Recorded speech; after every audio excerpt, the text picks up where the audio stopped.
sponsors, you have to cheer even louder this time, okay? Both are ready, let's go!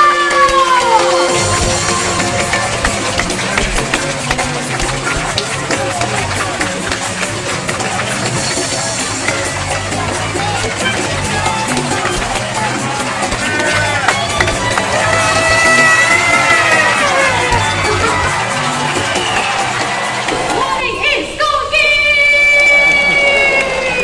Well done, COKIE. Do you realize he was like really fast, right? Because I have something to tell all of you, okay? Peanut here has been in the show and doing this for about 3 to 4 years, while COKIE, on the other hand, has been doing this for more than 20 years.